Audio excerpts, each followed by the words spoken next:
नमस्ते दोस्तों कैसे हैं आप लोग। दोस्तों आज की जो टेल है वो टेल कम और ड्रामा ज़्यादा है, आप देखेंगे ऐसा कैसे। और इसके अंदर मेनली 4 करेक्टर्स हैं जो पूरी जो टेल है उस पर छाए हुए हैं। और आप इसको कह सकते हैं कि मतलब सबसे बड़ी टेल है ये जॉफरी चौसर की। और पहली ही टेल है जो द नाइट की टेल, बिल्कुल आप सही समझे, द नाइट की टेल ये पहली टेल है।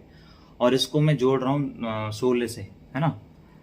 चाहता हूँ मैं इसमें इफेक्ट्स वगैरह लगा दूं, पर मैं अभी इतना नहीं लगा रहा, टाइम नहीं मिल रहा। लेकिन अगर टाइम हुआ तो मैं बोलूँगा कि अभी इफेक्ट्स लगा दिए जाएं। तो इसको समझने से पहले ये समझिए इसमें 3-4 करेक्टर्स हैं। 2 लड़के हैं, एक लड़की को प्यार करते हैं, फिर दोनों लड़ाई करते हैं उस लड़की के लिए, और फिर उनमें से एक मर जाता है। ठीक है, शोले से लिए कि मर जाता है, पर थोड़ा सा चीज़ें बदल जाएंगी, लेकिन आपको इसका फ़ायदा मिलेगा एग्ज़ाम टाइम में लिखने में। अब आप देखिए ना, जिसको यही नहीं पता द नाइट ने कौन सी टेल बोली है, वो क्या लिखेंगे वहाँ पे, बिल्कुल नहीं। और मैं तो यहाँ पे अभी अगर इतना ही बोल दूँ तो फिर भी आपको फ़ायदा हो जाएगा। तो मैं ज़्यादा टाइम नहीं खराब करते हुए आपको स्टार्ट करता हूँ पूरी टेल के ना। तो hi, this is K B Karna and you are watching MEG campus. So the to start मैं आपको बताता हूँ पहले कि एक एथेंस में जो एथेंस के ड्यूक होते हैं, ड्यूक बोले तो राजा, वो राजा होते हैं और वो कहीं से लड़ाई करके आ रहे होते हैं। ठीक है, लड़ाई मतलब कहीं पे जीत के आते हैं। ठीक है, थीसियस, जिनका नाम थीसियस होता है, अपनी वाइफ हिप्पोलाइटा के साथ, हिप्पो, आप समझ लो कि वाइफ को आप हिप्पो से याद कर सकते हो, हिप हॉप करते हैं। ठीक है, थीसिस अपनी वाइफ हिप्पोलाइटा के साथ आ रहे होते हैं। इनफैक्ट अपनी साली साहिबा के साथ भी उस वो होते हैं उस वक्त। साली साहिबा मतलब उनका नाम होता है एमिली। मैं नाम अभी बता दूंगा आपको, बिल्कुल बताऊंगा।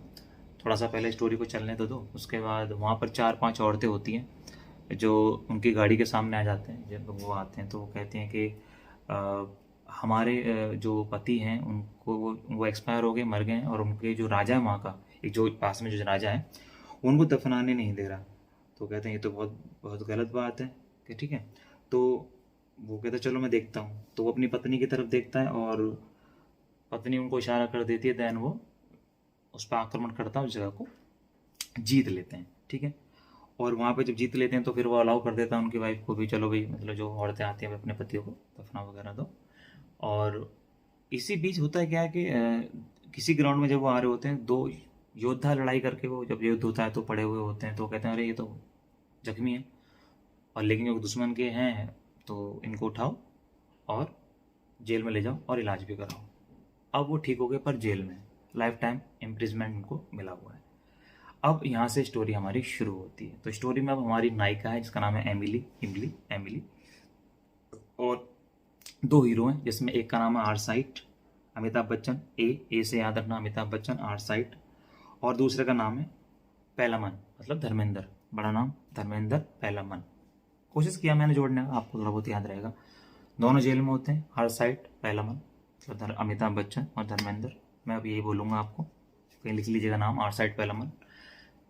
एक दिन आज साइड देखता है, खिड़की में से देखता है कि एक बहुत ही ब्यूटीफुल गर्ल गार्डन में होती है और फूल तोड़ रही होती है। वो अपने दोस्त को दिखाता है, देख कितनी खूबसूरत है। वो कहता है हाँ यार तो सही। देन वो फाइट करते हैं एज ए फ्रेंड के भी, मैं शादी करूँगा, मैं शादी करूँगा। ठीक है ना, तो कहते हैं चलो देखेंगे। और डेली वो यही देखते हैं, खिड़की से देखते हैं अपना, उनको अच्छा लगता है, मन ही मन अपने सपने बुनते हैं। उसके बाद नेक्स्ट स्टेप ये होता है कि आर्ट्स, इन दोनों का कॉमन फ्रेंड आता है और उनको रिहा करने के लिए राजा से पेशकश करता है, थीसिस से। लेकिन वो एक कोई छोड़ता है, तो वो आर्ट साइड को, मतलब अमिताभ बच्चन को छोड़ देता है। लेकिन इस शर्त पे छोड़ता है, बैनिश करता है, मतलब देश निकाला दे देता है कि एथेंस में वापस मुड़ के नहीं आएगा, आप अपनी जगह जाओ जहाँ से आए थे। कहाँ से आए थे? जिस पे आक्रमण किया था, वो वाली कंट्री। नहीं भी याद हो तो आप ऐसे ही लगा देना, that country which have been captured और अटैक्ड बाय द थीसियस। उसके बाद अपना आर साइड, मतलब अमिताभ बच्चन जी लेटे हुए हैं। अब यहाँ पे कॉमेडी फन है कि जो अमिताभ बच्चन है आर साइड लेटे लेटे सोच रहा है कि मैं तो यहाँ रिहा हो गया, और वहाँ पे वो देखो जेल में होगा, लेकिन डेली वो एमिली को देख रहा होगा। एमिली मतलब हेमा मालिनी, हेमली, हेमालिनी, ये आप जो भी बोल दो। उधर वो जेल के अंदर धर्मेंद्र साहब सोच रहे होते हैं अमिताभ बच्चन तो भाई बाहर है, कभी भी इसको भी फोर्सफुल ले जाएगा भगा के, हमारा क्या, हमें तो कोई पूछेगा ही नहीं। दोनों ही परेशान है। बड़ा फन है कि मतलब दोनों ही दुखी हैं, लेकिन अब एक दूसरे के लिए मतलब परेशान है, अपनी ज़िंदगी नहीं देख रहे। और जब अमिताभ बच्चन, मतलब हमारा साइड जो हमारा करेक्टर है, बहुत परेशान हो गया, दुबला पतला भी हो गया, एक दिन कहता बहुत हुआ, अब मैं जाऊँगा, अब मैं उसके प्यार में पागल हो चुका हूँ। वो जाता है वहाँ पे छोटा मोटा, वहाँ पे उस लड़की एमिली के वहाँ काम करता, दाढ़ी वाड़ी बढ़ा लेता है, तो एमिली उसको पहचानती नहीं है। अब आर साइड गाने भी गाता है वहाँ पे, गुनगुनाता है, और ये सब चीज़ें ना हमारा अमिताभ बच्चन मतलब की हरकतें धर्मेंद्र देख लेता है। अमिताभ बच्चन मतलब आर साइड की पहला मन देख लेता है ना। अगर आपको कैरेक्टर ना भी याद हो ना, तो वहाँ पे थोड़ा बहुत आप इस तरह लिख दो कि ही वो मतलब वो देख लेता है, मतलब अगर कुछ तो लिखोगे ना। लेकिन अगर आपको नाम याद रहेंगे, जैसे मैं बता रहा हूँ, तो मुझे पूरी उम्मीद है वैसे तो नाम याद रहेंगे पढ़ोगे तो। उसके बाद वो देखता है, अच्छा बेटे, बाबू, गुरु, हमसे उस्तादी। तो कहता अच्छा। तो जब तक वो नहीं आया था आर साइड बाहर से, तो नॉर्मल जिंदगी चली थी। आर साइड के आने के बाद इसको भी वो कहावत है ना, यहाँ चुल उठ जाती है। तो ये भी, ये अब है ना जेल तोड़ के भाग जाता है, और जेल तोड़ के जैसे भागता है मिलता है सीधा आर साइड से। तो आर साइड में अमिताभ बच्चन और धर्मेंद्र जी की लड़ाई हो जाती है, ये डिशुम डिशुम करके, और अच्छी तरह एक दूसरे के खून के प्यास हो जाते हैं कि वो मेरी है, वो मेरी, वो मेरी। उसके बाद वहाँ से उस समय थीसिस जा रहे होते हैं, ड्यूक एथेंस के राजा।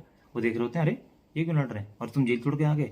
तो कहता है कि देखो, हाँ हमने गलती करी है, ये भी देश में वापस आ गया, मैंने भी जेल तोड़ दिया और हमें आप मार दो, हम इसी को डिजर्व करते हैं। कौन कहता है? धर्मेंद्र। आर साइड नहीं बोलता, धर्मेंद्र थोड़ा शरीफ दिखा इसमें। उसके बाद वो कहता है कि हाँ मारना तो तुम्हें चाहिए, तुम्हें यू शुड बी हैंग ना, कि तुम्हें किल तो करना चाहिए, तुम्हारा मर्डर होना चाहिए।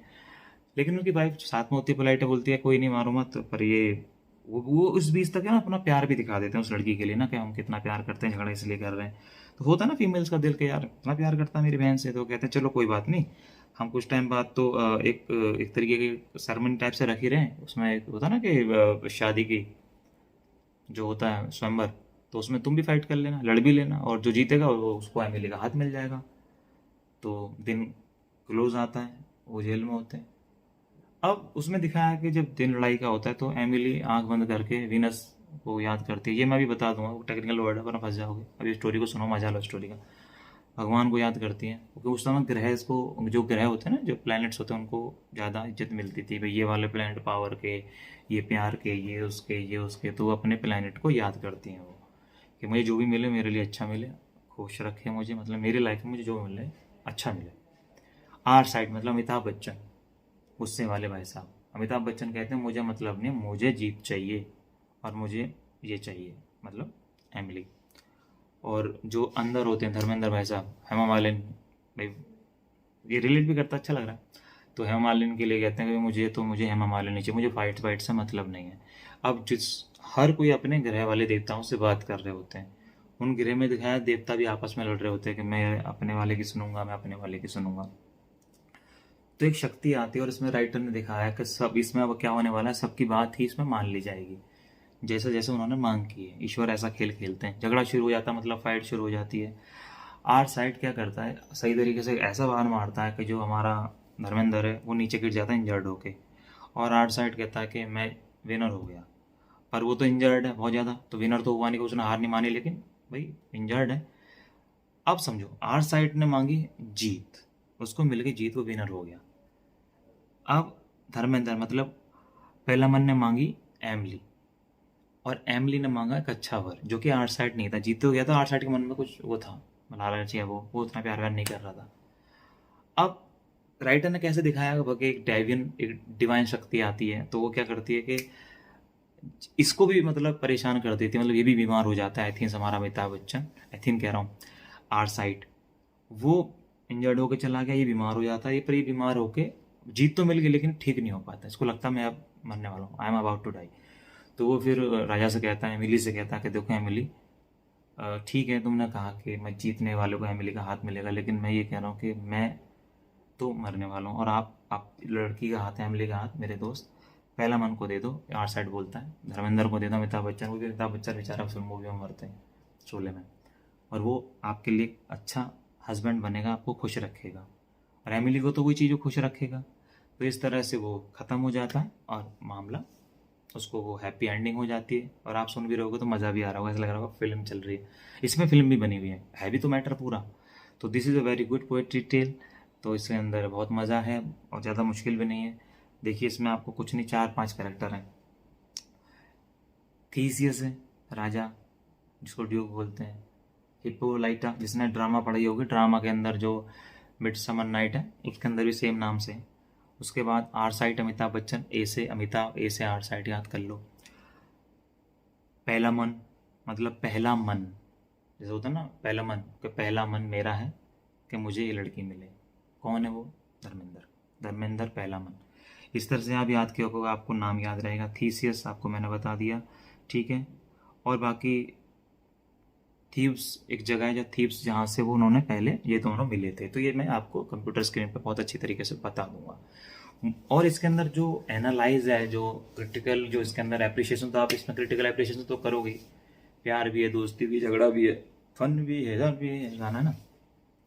तो अगर आपको कहते हैं कि करेक्टर स्केच या पोर्ट्रेट करो या इसके पीछे कुछ एनालाइज करो, तो इसके अंदर आप देखोगे कि ईश्वर ने भी देखो अपनी बात भी इन्होंने सही तरीके से प्रूव कर दी। उन्होंने ये भी बताया कि जो दिल से आप पूछते हो किसी को तो वो आपको मिल जाता है, आपके मन में अगर लालच नहीं है तो।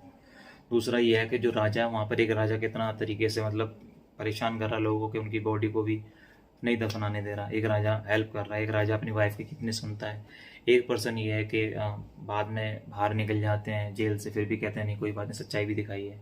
उसके बाद लास्ट में पूरा ड्रामा दिखाया है। तो ये सब चीज़ों से आप इसको एनालाइज कर सकते हो। द नाइट ने, इसके अंदर द नाइट का मतलब होता है योद्धा। ये तो योद्धा ने अपनी ही कहानी सुनाई है। तो मैं इस बार इसको वहीं स्टॉप करता हूँ, इन कहानियों को, 6-7 कहानियों को। और ये एक के बाद एक सीरीज आप डिस्क्रिप्शन बॉक्स में देख लोगे, जब बाद में आएंगे तो भी मिल जाएगा आपको। तो मुझे पूरी उम्मीद है आपको बहुत अच्छा भी लगा होगा, मज़ा भी आया होगा, ठीक है। और साइड में वीडियो, इस साइड में मैं दिखा भी दूंगा थोड़ा सा, एक ग्राफिक की एक वीडियो है मेरे पास, जिससे आपका और इंटरेस्ट बने। क्योंकि द नाइट से तो कुछ ना कुछ आता ही है, आइदर पोएट्री मतलब आरटीसी आएगी, या फिर कोई कोई पोर्ट्रेट आ जाएगा डिस्क्राइब करने के लिए उसको, किसी का भी करेक्टर वगैरह होगा ना, पोर्ट्रेट को डिस्क्राइब करें, एनालाइज करें। तो मुझे पूरी उम्मीद है आपको बहुत मज़ा आया होगा। तो आज के लिए इतना ही। और मेरा एक इंग्लिश को, अगर आपको कॉम्पिटिटिव इंग्लिश में भी अगर कुछ अच्छी हेल्प चाहिए, जो कि आपको चाहते हैं साथ में पीजीटी की तैयारी भी साथ में चलते रहे और आपको और भी नॉलेज हो, तो आप मेरा KB English campus, this is a KB English campus जो मेरा चैनल है, उसको आप ज्वाइन करें। डिस्क्रिप्शन विक्स में उसका लिंक मिल जाएगा। दूसरा, अगर आप चाहते हैं आप टोटली मैथ्स, इंग्लिश, पेडागोजी सब पूरा का पूरा एक जगह ही चाहते हैं, तो हमारा जो एक चैनल है नया हम बना रहे हैं, केबी कैंपस, ठीक, केबी कैंपस 2.0, उसको आप सब्सक्राइब कर लें। बहुत अच्छी चीज़ें हम करेंगे उसमें। और लास्ट में ये भी, if you are also keen to join our this group for teaching, you can feel free to ask, maybe as a writer, as a content writer, as a question solver, आप जो भी करना चाहें, ठीक है। आपका स्वागत है हमारी टीम में। इनिशियल स्टेज पर चीज़ें हैं, तो मे बी इनिशियल स्टेज पर आप जुड़ेंगे तो फ़ायदा होगा, बाद में धीरे धीरे चीज़ें हो जाएंगी, तो फिर बाद में आने का कोई मज़ा नहीं है। तो आई विश कि आपको मज़ा आया होगा और इन्जॉय करेंगे। पढ़ते रहिए, खुश रहिए, मस्त रहिए। और सब्सक्राइब नहीं किया तो चैनल प्लीज़ सब्सक्राइब कीजिए, और व्यूज़ भी दिलवाने की कोशिश कीजिए, लोगों को शेयर कीजिए, इससे कॉन्फिडेंस लेवल बढ़ता है और हम काम करते हैं। अच्छा, बाय बाय, टेक केयर।